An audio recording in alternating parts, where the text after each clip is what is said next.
নমস্কাৰ মৰমৰ ছাত্ৰ ছাত্ৰীসকল, তোমালোকক সকলোকে মোৰ ইউটিউব চেনেলটোলৈ স্বাগতম জনাইছোঁ। আজি মই তোমালোকক পঢ়াব গৈ আছোঁ পাঠ নম্বৰ 22, যাৰ নাম হৈছে কি গণতন্ত্ৰ আৰু ইয়াৰ নীতিসমূহ। তো গণতন্ত্ৰৰ অৰ্থ বুজি ব্যাখ্যা কৰিব পাৰিবা। গণতন্ত্ৰ ইয়াৰ নীতিসমূহ যেনে স্বাধীনতাৰ অধিকাৰ, সমতা আৰু নাগৰিকৰ কৰ্তব্য সম্পৰ্কে স্পষ্ট ধাৰণা মানে ইয়াত তোমালোকে আভাস ল'ব পাৰিবা। নাগৰিকৰ অধিকাৰ লগতে নিজৰ দেশৰ প্ৰতি কৰিবলগীয়া কৰ্তব্যসমূহৰ বিষয়ে ইয়াত জানিব পাৰিবা। কৈছে তোমালোকে গণতন্ত্ৰ শব্দটো নিশ্চয় শুনিছা। গণতন্ত্ৰ মানেনো কি? তোমালোকে গণতন্ত্ৰ দিৱস পালন কৰা হয়, শুনিছানে নাই? তো গণতন্ত্ৰ মানে কি? গণতন্ত্ৰ হ'ল বৰ্তমান সময়ৰ এক জনপ্ৰিয় শাসন ব্যৱস্থা। এইটো পাঠত আমি গণতন্ত্ৰৰ অৰ্থ, বৈশিষ্ট্য, প্ৰকাৰ আৰু নীতিবোৰ আলোচনা কৰিম। গণ শব্দৰ অৰ্থ হ'ল জনসাধাৰণ আৰু তন্ত্ৰৰ অৰ্থ হ'ল শাসন।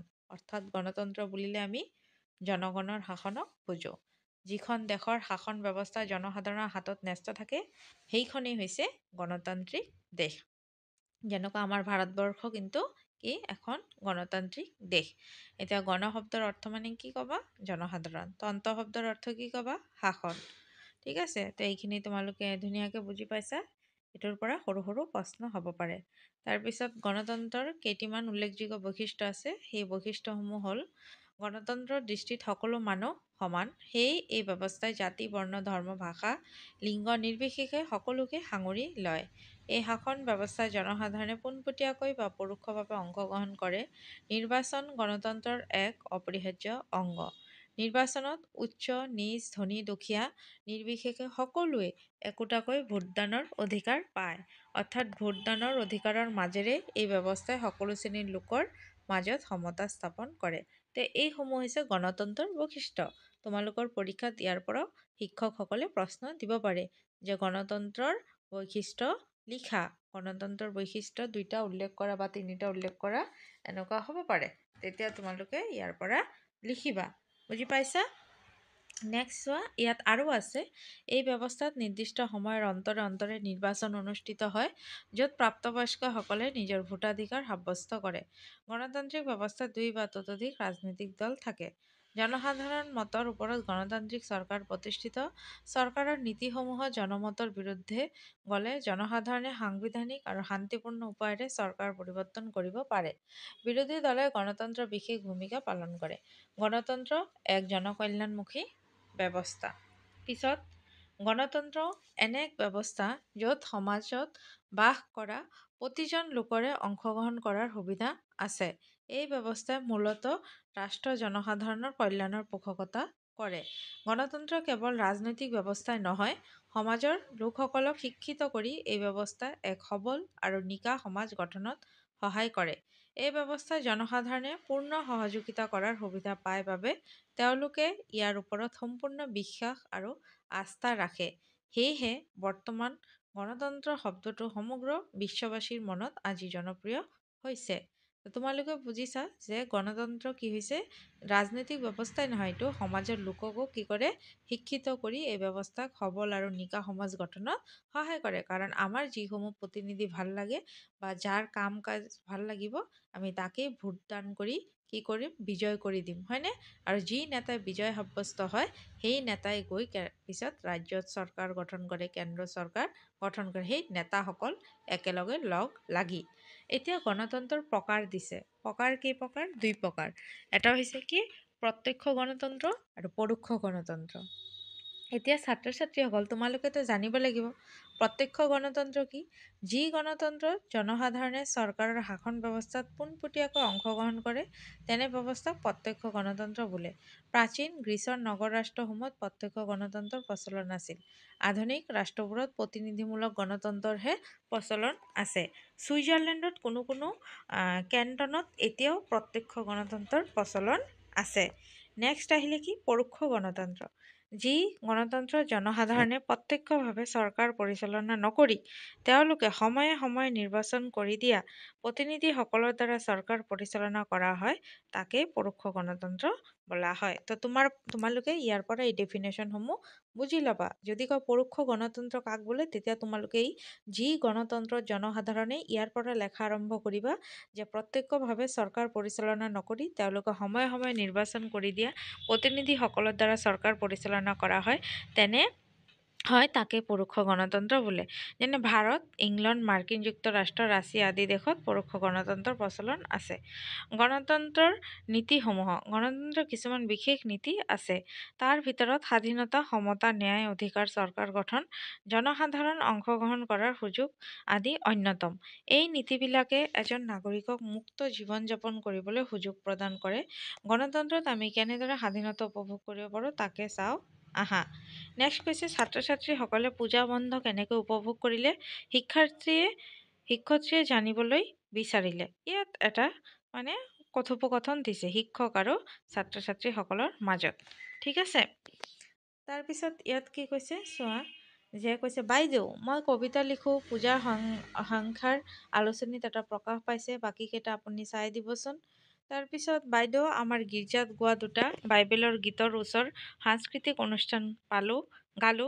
বাইদেউ বন্ধত এইবোৰ যুগল কুলজিত, থমাছ ইকবাল আমি আটাইকেইটাই মিলি এটা ক্ৰিকেট ক্লাব খুলিলোঁ।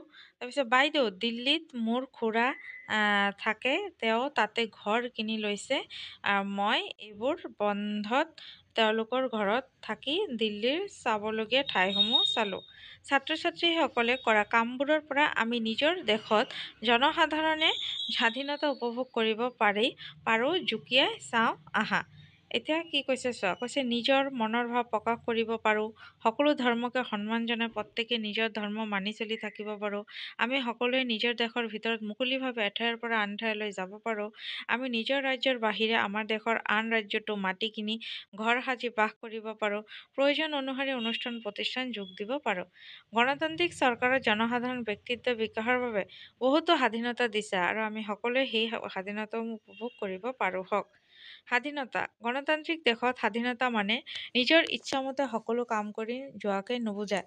অৰ্থাৎ স্বাধীনতা মানে কোনো এজন ব্যক্তিয়ে আন ব্যক্তিৰ অধিকাৰ ভংগ নকৰাকৈ নিজৰ ইচ্ছামতে কাম কৰিব পৰাকৈ স্বাধীনতা বোলে। তো স্বাধীনতা কাক বোলে সেইটো প্ৰশ্ন আহিব পাৰে। ৰেডিঅ' টিভি ডাঙৰকৈ বজাই আনক আমনি নকৰা, নিয়ম মানি ৰাস্তাত ফুৰা চকা কৰা আদি।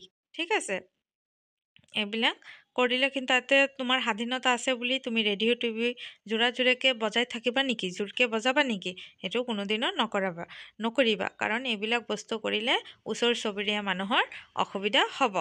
ঠিক আছে, নেক্সট এতিয়া আমাৰ কি হ'ল, ব্যক্তিৰ অধিকাৰ আছে আমাৰ কিছুমান। এই গছজোপা চোৱা, এই গছজোপাত লিখি দিছে, গছটোৰ চোৱাচোন কি লিখিছে, মৌলিক অধিকাৰ। এতিয়া মৌলিক অধিকাৰসমূহনো কি কি? শোষণৰ বিৰুদ্ধে প্ৰতিৰোধৰ অধিকাৰ, সমতাৰ অধিকাৰ, স্বাধীনতাৰ অধিকাৰ, ধৰ্মীয় অধিকাৰ, শিক্ষা আৰু সংস্কৃতিৰ অধিকাৰ, সাংবিধানিক প্ৰতিকাৰৰ অধিকাৰ। এতিয়া কি কৈছে চোৱা, গণতান্ত্ৰিক শাসন ব্যৱস্থাই স্বাধীনতাৰ লগতে ইয়াৰ নাগৰিকে কিছুমান অধিকাৰো লাভ কৰিছে। অধিকাৰনো কি জানেনে? অধিকাৰ হৈছে ব্যক্তিৰ ব্যক্তিত্ব বিকাশৰ বাবে পোৱা সুবিধাসমূহ। তোমালোকে সংবিধানৰ নাম নিশ্চয় শুনিছা। সংবিধান হ'ল এখন দেশৰ পৰিচালনা কৰিবলৈ প্ৰস্তুত কৰা কিছুমান নীতি নিয়ম। উদাহৰণস্বৰূপে ভাৰতীয় গণতন্ত্ৰ এখন লিখিত সংবিধান। এতিয়া ইয়াৰ প্ৰশ্ন হ'ব পাৰে, আমাৰ ভাৰতীয় সংবিধানখন লিখিত নে অলিখিত? তেতিয়া তোমালোকে কি ক'বা? লিখিত সংবিধান। আমাৰ সংবিধানে নাগৰিকসকলক কিছুমান মৌলিক অধিকাৰো দিছে। এই মৌলিক অধিকাৰসমূহনো কি কি? এই মৌলিক অধিকাৰসমূহ, এই যে গছত দিয়া যে অধিকাৰ, এইসমূহ হৈছে মৌলিক অধিকাৰ। চোৱা তলতো লিখি দিছে, জানি ল এই মৌলিক অধিকাৰসমূহনো কি কি জানি লওঁ আহা। সমতাৰ অধিকাৰ, স্বাধীনতাৰ অধিকাৰ, শোষণৰ বিৰুদ্ধে অধিকাৰ, ধৰ্মীয় অধিকাৰ, সংস্কৃতি আৰু শিক্ষাৰ অধিকাৰ, সাংবিধানিক প্ৰতিকাৰৰ অধিকাৰ। এই অধিকাৰসমূহে আমাক নিজৰ প্ৰাপ্যখিনিৰ বিষয়ে জানিবলৈ দিয়ে। নেক্সট কি কৈছে, 2010 চনৰ পৰা প্ৰাথমিক শিক্ষা শিশুৰ মৌলিক অধিকাৰ হিচাপে কাৰ্যকৰী কৰা হৈছে আৰু এই অধিকাৰটো সংবিধানৰ অনুচ্ছেদ 21 কৰ স্বাধীনতা অধিকাৰৰ অন্তৰ্গত। নেক্সট আহিল সমতা। এতিয়া গণতন্ত্ৰ কিদৰে নাগৰিকে সমতাৰ অধিকাৰ লাভ কৰিব পাৰে আলোচনা কৰি আহা। তো ইয়াতো আকৌ এটা আলোচনা দিছে, এইখিনি তোমালোকে নিজে পঢ়ি ল'বা। এতিয়া মই ন্যায়টো পঢ়োঁ। গণতন্ত্ৰৰ এটি প্ৰধান নীতি হ'ল কি? ন্যায়। সমতাও কিন্তু এটা নীতি। ন্যায়ৰ দ্বাৰা সৰ্বাংগীন কল্যাণ সাধনৰ ব্যৱস্থাক বুজোৱা হয়। অৰ্থাৎ সমাজত বাস কৰা প্ৰতিজন ব্যক্তিৰ কল্যাণৰ বাবে ৰাষ্ট্ৰই ব্যৱস্থা কৰিব আৰু কোনো ব্যক্তি বা অনুষ্ঠানে ব্যক্তিৰ কল্যাণত বাধা দিলে ৰাষ্ট্ৰই সেই ব্যক্তি বা অনুষ্ঠানৰ বিৰুদ্ধে ব্যৱস্থা ল'ব। পৃথিৱীৰ বহু দেশে গণতন্ত্ৰ প্ৰতিষ্ঠা কৰিবলৈ সংগ্ৰাম কৰিছিল। ভাৰতত বহু বিশিষ্ট ব্যক্তিৰ অশেষ চেষ্টাৰ ফলত গণতন্ত্ৰ প্ৰতিষ্ঠা হয়। এতিয়া দিছে জনসাধাৰণৰ অংশগ্ৰহণ।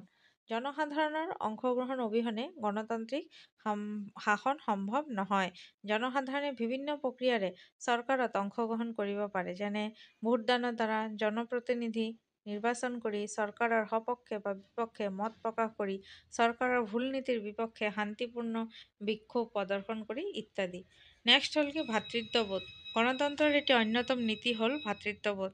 ভাতৃত্ববোধৰ ধাৰণাই জনসাধাৰণৰ মাজত থকা চিন্তা, আদৰ্শ, জাতিগত, ধৰ্মগত, ভাষাগত, লিংগগত ভিন্নতাক আঁতৰাই সহনশীলভাৱে একতাৰ ডালেৰে বান্ধ খাই থকাক বুজায়। ভাতৃত্ববোধৰ মনোভাৱে এখন সমাজত শান্তি প্ৰতিষ্ঠাৰ লগতে উন্নয়ন সম্ভৱ কৰে। নেক্সট গণতন্ত্ৰত নাগৰিকৰ কৰ্তব্য। গণতান্ত্ৰিক শাসন ব্যৱস্থাত নাগৰিকসকলে ৰাষ্ট্ৰৰ পৰা ভালেমান সুবিধা বা অধিকাৰ পোৱা সমান্তৰালকৈ কিছু দায়িত্ব বা কৰ্তব্য সম্পাদন কৰিব লাগে। তেতিয়াহে দেশখনৰ উন্নতি সম্ভৱ হয়। উদাহৰণস্বৰূপে আমি ভাৰতৰ কথাই ক'ব পাৰোঁ। তোমালোকে ইতিমধ্যে জানিছা যে ভাৰতীয় সংবিধানে নাগৰিকক 6টা মৌলিক অধিকাৰ দিছে। দেখিছানে ছাত্ৰ-ছাত্ৰীসকল, এই সৰু সৰু প্ৰশ্নবিলাক কিন্তু ভিতৰত সোমাই আছে। তোমালোকক আহিব পাৰে যে ভাৰতৰ সংবিধানে জনসাধাৰণৰ কাৰণে কিমানটা মৌলিক অধিকাৰ দিছে, তেতিয়া কি ক'বা? 6টা। ঠিক একেদৰে সংবিধানে আমাক 11টা মৌলিক কৰ্তব্য দিছে। তো মৌলিক অধিকাৰ কেইটা? 6টা। মৌলিক কৰ্তব্য কেইটা? 11টা। তাৰে ভিতৰত কেইটামান হ'ল, এতিয়া এইকেইটা হৈছে মৌলিক কৰ্তব্য, যে দেশৰ ৰাষ্ট্ৰীয় সংগীত আৰু জাতীয় পতাকাৰ প্ৰতি সন্মান প্ৰদৰ্শন কৰা, এইটো হৈছে মৌলিক কৰ্তব্য। স্বাধীনতা আন্দোলনৰ মহান আদৰ্শসমূহক শ্ৰদ্ধা কৰা, এইটো এটা মৌলিক কৰ্তব্য। প্ৰাকৃতিক পৰিৱেশ ৰক্ষা কৰা, এইটো এটা মৌলিক কৰ্তব্য। বৈজ্ঞানিক দৃষ্টিভংগীৰ বিকাশ সাধন কৰা, এইটো এটা মৌলিক কৰ্তব্য। ঠিক আছে, বুজি পাইছা ছাত্ৰ-ছাত্ৰীসকল? এতিয়া মনত ৰাখিবলগীয়া কথা, গণতন্ত্ৰ বুলি আমি জনগণৰ শাসনক বুজো। এই মূল কথাখিনি তোমালোকে ধুনীয়াকৈ শিকিবা। ঠিক আছে, এইখিনি গোটেইখিনি তোমালোকে খুব ধুনীয়াকৈ শিকিবা। আৰু মই প্ৰশ্নৰ উত্তৰখিনি মই দি দিছোঁ। এই মূল কথাৰ পৰা বহুতো প্ৰশ্নৰ উত্তৰ পাবা। যদি ভিডিঅ'সমূহ চাই ভাল লাগে, লাইক, শ্বেয়াৰ আৰু ছাবস্ক্ৰাইব কৰি দিবা। আৰু মোৰ ভিডিঅ'টো চোৱাৰ বাবে তোমালোকক সকলোকে ধন্যবাদ। Thank U.